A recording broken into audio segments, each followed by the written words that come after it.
श्री स्वामी समर्थ. आपल्या भाग्यात जे आहे ते प्रत्येक गोष्ट ही घडणारच असती. आपण कितीही प्रयत्न केला ती गोष्ट घडू द्यायचं नाही, पण ती गोष्ट घडणारच असते, कारण ते विधिलिखित असतं. पण जर स्वामींची सेवा त्याच्याबरोबर असेल तर महाराज आपल्याला जे नशिबात नाही ते देतात आणि जे नशिबात आहे ते देखील मिटवण्याचं काम करत असतात. आजचा अनुभव असाच काही आहे, खूप सुंदर अनुभव आहे. त्यामुळे हा अनुभव अगदी शेवटपर्यंत प्रत्येक स्वामी भक्ताने आज बघावा. चला तर मग ताईंच्या शब्दात या सुंदर अशा अनुभवाला सुरुवात करूया. तत्पूर्वी तुम्ही जर आपल्या चॅनलवरती नवीन असाल तर सबस्क्राईब करायला विसरू नका, कारण असेच रोज स्वामी आईंचे नवीन नवीन अनुभव या चॅनलवरती येत असतात. ताई म्हणतात, सर्वप्रथम सर्वांना श्री स्वामी समर्थ. या ब्रह्मांडाचे चालक मालक पालक भगवान श्री स्वामी समर्थ महाराज यांच्या चरणी कोटी कोटी प्रणाम. स्वामी भक्तांनो, आज मी माझ्या आयुष्यातील खूप मोठा अनुभव तुमच्यासोबत शेअर करत आहे.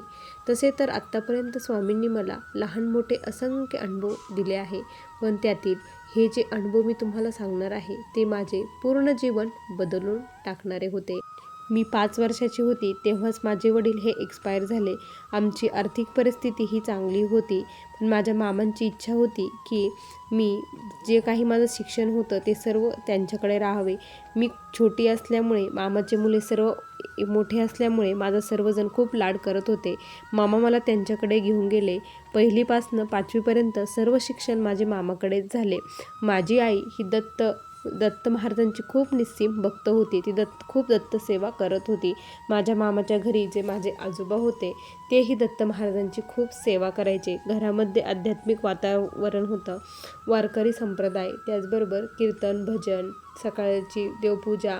माझे आजोबा ज्ञानेश्वरी रोज सकाळी मोठ्याने वाचत असायचे. त्यामुळे मी लहानपणापासूनच खूप देवाच्या जवळून गेली होती. अध्यात्माची गोडी मला लहानपणापासूनच होती. माझे आजोबा पंढरपूर, गाणगापूर, अक्कलकोट इकडे मला लहानपणी सर्वत्र त्यांनी फिरवलं होतं. सर्व देवदर्शन मला झालेले होते.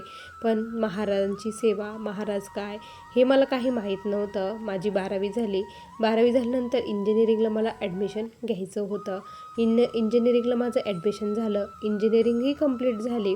त्याचमध्ये दरम्यान करोनाचा काळ आला. करोना आला आणि मला MBAला ॲडमिशन घ्यायचं होतं.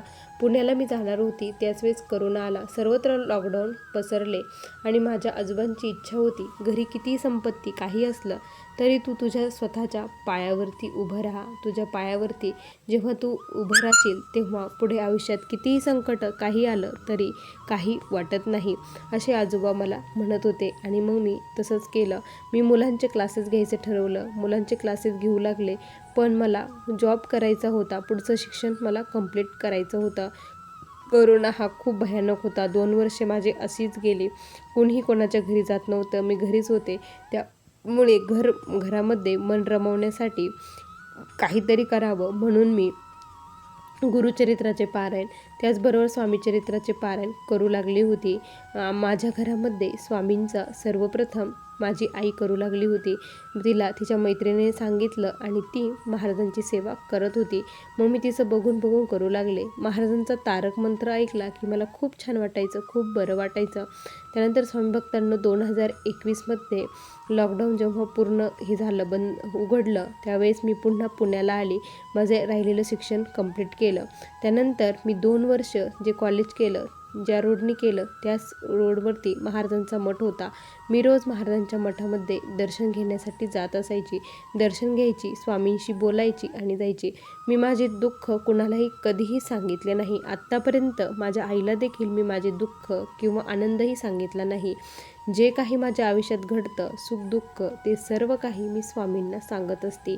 स्वामींशी मी संवाद साधत असते. भले मी 1-1 तास स्वामींशी बोलत असते. मी जेव्हा स्वामींशी बोलते तेव्हा माझं मन पूर्ण हलकं झाल्यासारखं वाटतं आणि मला एक आधार, एक मित्र म्हणून स्वामी महाराजांकडे मी बघते. माझे सर्वस्व स्वामी आहेत. त्यानंतर शिक्षण कंप्लीट झालं. आता मला नोकरी करण्याची इच्छा होती. नोकरीसाठी खूप ठिकाणी अप्लाय केलं, पण कुठेही मला जॉब मिळत नव्हता. त्याच वेळेस काय झालं की आमच्या तिथे एक प्रवचन होतं. त्या प्रवचनाला मी रोज जात होती. त्या महाराजांनी सांगितलं की जे आपल्या भाग्यात आहे ते कोणीही बदलू शकत नाही. जी गोष्ट ज्यावेळेस आपल्या भाग्यात घडणार आहे ती घडणारच असते. आपण देवाला दोष देऊ नये, कारण आपल्या आयुष्यात ती घडणार होती म्हणून घडणार असते. पण त्याचबरोबर आपली जर गुरूंचा बळ पाठीशी असेल आणि आपल्या मुखामध्ये जर एखादा मंत्र असेल, देवाची शक्ती आपल्यासोबत असेल, तर आपण ते भाग्य नक्की बदलू शकतो. असं त्यांनी ज्यावेळेस सांगितलं त्यावेळेस माझ्या मनामध्ये ठाम निश्चय केला की मी आता काहीतरी करणार. म्हणून मी 1.25 लक्ष महाराजांचा जप करायचं ठरवलं. मी महाराजांचं कंटिन्यू नामस्मरण करू लागले. श्री स्वामी समर्थ मंत्र जप करू लागले. जे माझ्या भाग्यात नाही ते मला मिळवायचं आहे असं माझं होतं, आणि जे भाग्यात आहे ते मला मिटवायचं आहे. मला नोकरी कुठेच लागत नव्हती. त्याच दरम्यान काय झालं की गुरुपौर्णिमाही आलेली होती. गुरुपौर्णिमा आलेली होती त्यामुळे सर्वजण सप्ताहाच्या तयारीला लागलेले होते. खूप आनंदमय सर्वत्र वातावरण होते आणि मग मला पारायण करायची खूप इच्छा झाली. मी म्हटलं की मी आता पारायण करते म्हणून मी मठात गेली, पण तिथे ग्रंथ काही शिल्लक राहिले नाही. एकही ग्रंथ तिथे शिल्लक राहिला नव्हता. मग त्या गुरुजींनी मला बाहेरून एक ग्रंथ आणून दिला आणि मी ते वाचन करायला बसले. गुरुचरित्र पारायण झालं. खूप छान पारायण संपन्न झालं. गुरुचरित्र पारायण झाल्यानंतर मला खूप छान वाटलं आणि गुरुचरित्र पारायणाच्या शेवटच्या दिवशी मला एका ठिकाणी इंटरव्ह्यूसाठी बोलवले होतं. दुपारचा इंटरव्ह्यू होता. सांगता झाली आणि मी दुपारी इंटरव्ह्यूसाठी गेले. इंटरव्ह्यू खूप खराब झाला. मला वाटलं की काही होणार नाही, पण दुसऱ्या दिवशी त्यांचा कॉल आला की तुम्ही सिलेक्ट झाले आहात. तो वार होता गुरुवारचा आणि मला जॉब मिळाला. तो स्वामींच्या कृपेने, स्वामींची लीला. मी हे मागितलं नव्हतं. मी जेव्हा पारायण केलं स्वामी भक्तांनो, तेव्हा स्वामींकडे मागितलं नव्हतं की मला द्या म्हणून. स्वामींनी मला ते दिलं आणि ज्यावेळेस हा जॉब मला मिळाला, एवढं छान माझं झालं. आणि मी काय केलं की जे आमचे हे आहेत घरगुती, जे आम्ही ज्यांच्याकडे आमची पत्रिका वगैरे दाखवतो, माझी आई अशीच, मी घरी गेले तेव्हा मला त्यांच्याकडे घेऊन गेली. माझी पत्रिका वगैरे त्यांनी बघितली. पत्रिका बघितली तर ते म्हटले की तुझ्या याच्यामध्ये की नोकरीचा योगच नाही, तुला नोकरी लागू शकत नाही. मी त्यांना म्हटलं की मी आत्ता नोकरीला आहे असं त्यांना मी सांगितलं. त्यावेळेस ते म्हणत होते की हे शक्यच नाही. हे शक्य झालं असेल ते फक्त गुरुमंत्राने शक्य होऊ शकतं. त्यावेळेस मला आठवलं की मी स्वामींचा जो जप केला होता त्यामुळे मला हे मिळालं आहे. माझ्या जे भाग्यात नव्हतं ते स्वामींनी मला दिलं आहे. स्वामी भक्तांनो, त्यानंतर दुःख आपल्या आयुष्यामध्ये, प्रत्येकाच्या आयुष्यामध्ये संकट अडचणी येत असतात. जोपर्यंत आपण छोटे असतो तोपर्यंत कुठलाही गंध काहीच नसतं. ते जीवन हे खूप छान असतं. पण जसं आपण मोठं होतो त्यानंतर खूप प्रॉब्लेम्स, अडचणी अचानकपणे आपल्या आयुष्यामध्ये येतात आणि वाढत जातात. असंच झालं. जॉब करत होते. मामांनी स्थळ बघायला सुरुवात केली की आता लग्नाची वेळ आली. स्वामींकडे एकच प्रार्थना होती की स्वामी, असा मुलगा द्या की जो तुमची भक्ती करायला मला अडवणार नाही, तुमची सेवा करायला मला कधी तो अडवणार नाही. तुमच्या चरणापासून मला आता लांब जायचं नाही. तोही सात्विक असावा, धार्मिक असावा, अशी एवढीच इच्छा होती. स्वामी कृपेने माझं जमलं. लग्न झालं. सर्व काही व्यवस्थित होतं. आम्ही दर पौर्णिमेला अक्कलकोटला लग्नाच्या अगोदर जात होती. मिस्टरांना सांगितलं की माझी स्वामींवरती खूप श्रद्धाभाव आहे आणि मी दर पौर्णिमेला अक्कलकोटला जाते, तुम्ही मला घेऊन जाताल का? त्यांचा काही त्याच्यावरती श्रद्धाभाव नव्हता. स्वामींना ते मानत नव्हते. पण त्यांच्या आयुष्यामध्ये देखील असे स्वामींचे अनुभव येऊ लागले आणि स्वामी महाराज त्यांना आपल्या पाठीशी घेत होते, कारण स्वामीही त्यांचा हात धरला होता. एकदा स्वामींनी हात धरला की स्वामी सोडत नाही, हे खरं आहे. जरी भक्ताने स्वामींना सोडलं पण स्वामी कधीही आपल्या भक्ताला लांब करत नाही, सोडत नाही. मग माझे मिस्टरही माझ्यासोबत 1 वर्षानंतर आम्ही दर पौर्णिमेला पुन्हा एकदा अक्कलकोटला जाऊ लागलो. 1 वर्षामध्ये मी 2-3 वेळेसच गेले असेल, पण 1 वर्षानंतर जेव्हा मिस्टरांचा विश्वास बसला त्यानंतर दर पौर्णिमेला आम्ही अक्कलकोट येथे जाऊ लागलो. स्वामींचं दर्शन घेतलं की बरं वाटायचं, खूप समाधान वाटायचं. आम्ही 2-3 दिवस तिथेच राहत असायचो. 1 दिवस तिथे जायचो, बुधवारी तिथे गेलो की गुरुवारी सकाळी आम्ही गाणगापूर येथे जात असायचो. गाणगापूरला जाऊन तिथे मी गुरुचरित्र पारायण करत असायची. एक दिवस पूर्ण दिवसभर तिथे राहून पारायण करायची. दुसऱ्या दिवशी आम्ही पुन्हा अक्कलकोटला यायचो, स्वामींचं दर्शन घ्यायचो आणि माघारी यायचो.